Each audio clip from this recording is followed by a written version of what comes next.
Aller vers Dieu, être choisi, être élu, ne veut pas dire être pompeux, imbu de soi, au point d'imposer des règles figées comme seule vérité.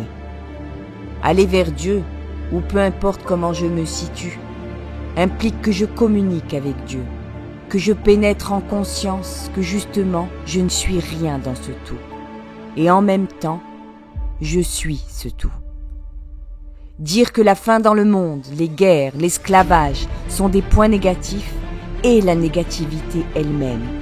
Car ici, nous réduisons la vie de milliards de personnes pour se sentir mieux et ne pas faire face à notre inaction, notre lâcheté.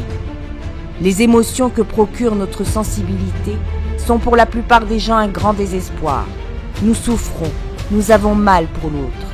Et de cet outil magnifique créé par la perfection de Dieu, nous pensons à nous et à notre sensibilité au lieu de se réunir et d'agir. Ce n'est pas une fatalité, une faiblesse. Au contraire, cela nous permet de partir sur des faits. Nous. Ceci nous appartient. Ni extraterrestre, ni ange, ni autre chose que nous-mêmes ne doit agir. Nous avons mis en place ces immondices qui nous terrorisent et nous répugnent. Mais pour qui se prend-on? On saccage tout et Dieu doit venir nettoyer?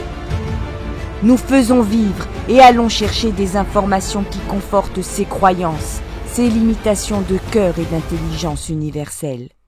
Se taire, ne rien faire, ce n'est pas être un humain. C'est juste être un animal, une plante, une pierre. Chaque religion a créé une image qui lui convient. Elles ont en commun l'après-vie. Pour les religieux, la vie sert à prendre des bons et des mauvais points pour la vie après la mort. Mais où est la mort et où est la vie? Nous faisons mourir la vie pour la vivre après notre mort.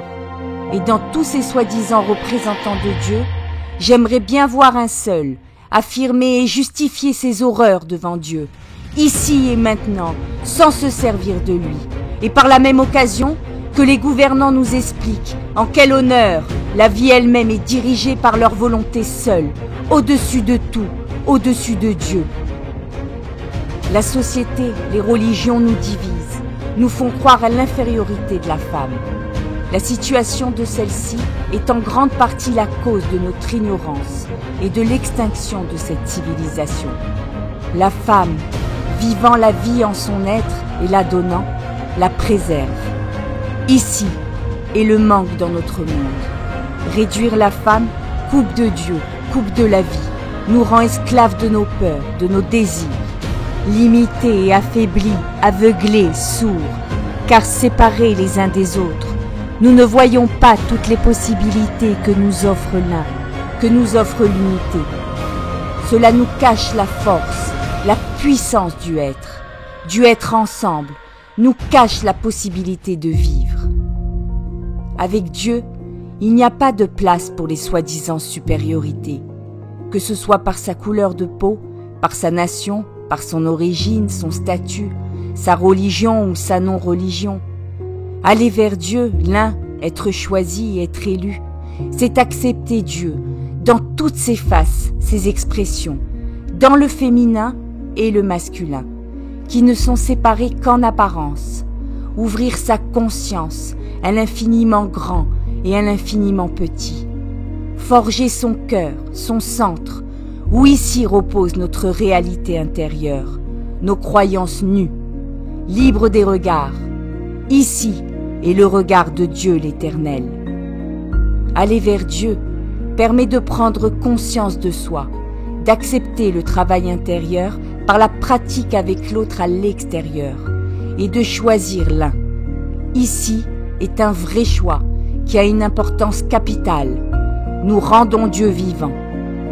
Dieu n'a pas besoin de nous pour être. Elle est.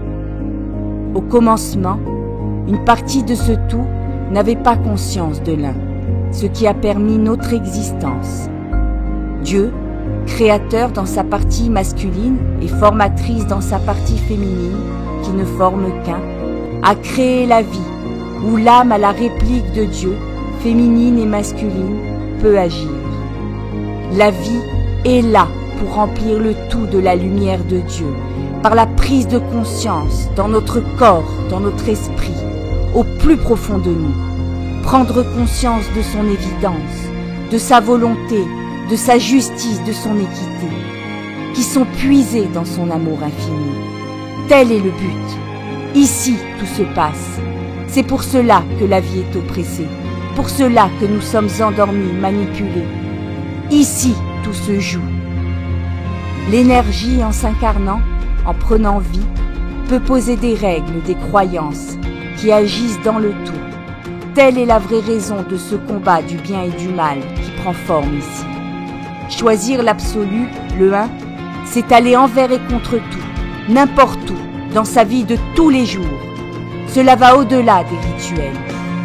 Ô femmes, réveillons-nous et offrons. L'équilibre doit se faire. Hommes et femmes, ensemble, nous pouvons tout. Il suffit de choisir l'un, au-dessus, avec et en soi. Il suffit de dire stop à tout ça. La vie se prend dans son ensemble, avec le positif et le négatif, qui séparés n'existent que dans l'œil de celui qui regarde. Aujourd'hui, maintenant est la vie. Le passé n'est plus et le futur en devenir dépend de nous, de ce que nous allons faire dans et pendant cette vie. Allons vers Dieu. Rien n'est plus spirituel que la vie elle-même. C'est le plan ultime de Dieu. Osons, osons vivre. Ici se joue le plus grand choix, le tournant décisif. Être. Tout est Dieu. Nous sommes Dieu et nous ne sommes pas Dieu. Dieu est Dieu. Car faire place à Dieu, c'est renoncer à soi. Ce qui veut dire que lorsque le tout aura pris conscience de sa divinité en Dieu, et lorsque nous serons Dieu, alors ce jour, il ne restera plus que Dieu, l'un.